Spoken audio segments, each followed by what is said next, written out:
বেশ, নেক্সট অঙ্ক হচ্ছে দুয়েরটা। বলেছে দুটি সংখ্যার সমষ্টি 7038, তাদের মধ্যে একটি অপরটির দ্বিগুণ, মানে সংখ্যা দুটোর একটি অপরটির দ্বিগুণ। একটা যদি 5 হয় তাহলে আরেকটা হবে 10। সংখ্যা দুটি নির্ণয় করে। এটা আর একটু সহজ অঙ্ক, দেখি কি করে করবো।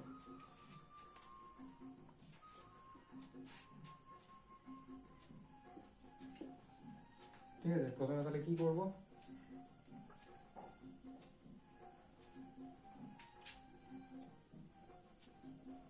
প্রথমে ধরে নেব, ধরি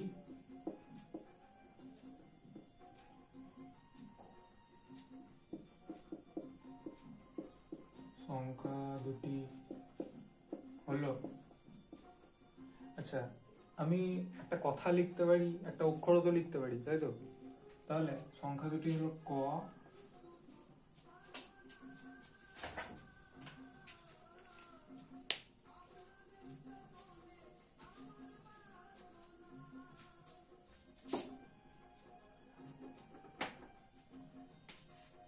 সংখ্যা দুটি হলো ক ও আরেকটা সংখ্যা কি বলেছে, যে একটি অপরটির দ্বিগুণ। তাহলে আমি যদি কটাকে ছোট সংখ্যা ধরি তাহলে আরেকটা কি হবে? 2 গুণিত ক, তাই তো? কটাকে যদি বড় সংখ্যা ধরি তাহলে আরেকটা কি হবে? ক বাই 2।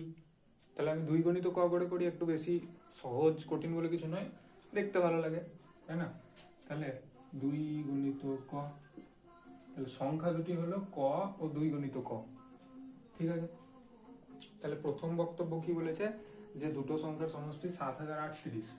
তাহলে প্রশ্নানুসারে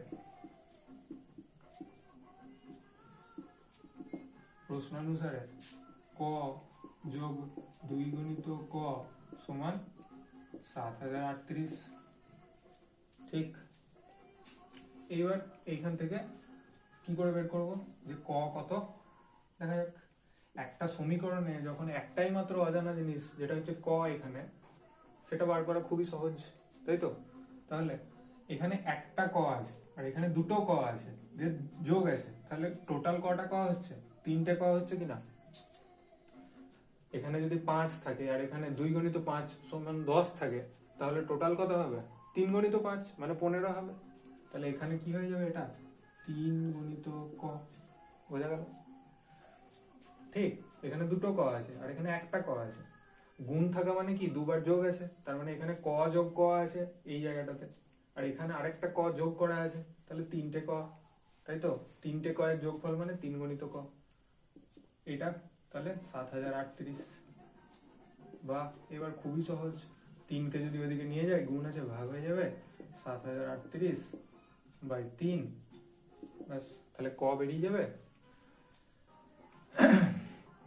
3 2 6 1 0, 3 3 9 1 3, 3 4 12 1 8, 3 6 18। তাহলে ক হচ্ছে এটা।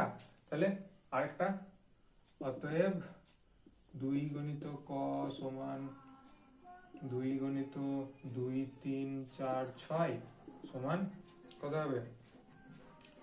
2 6 12, হাতে 1, 2 4 8 আর 1 9, 2 3 6, 2 2 4। তাহলে একটা সংখ্যা হলো এটা, আরেকটা সংখ্যা হলো এটা। ঠিক, তাহলে দুটো সংখ্যা কি কি? এইটা আর এইটা। সংখ্যা দুটি হলো 2346 ও 4692।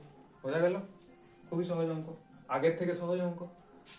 এখানে একটাই অজানা জিনিস ছিল, আগেরটাতে দুটো অজানা জিনিস ছিল, তাই দুটো সমীকরণ এনে আমাকে করতে হয়েছিল। 3টে অজানা জিনিস থাকলে 3টে সমীকরণ আনতে হবে। 3টে সমীকরণের অঙ্ক আমাদের নেই, কিন্তু এইভাবেই হয়।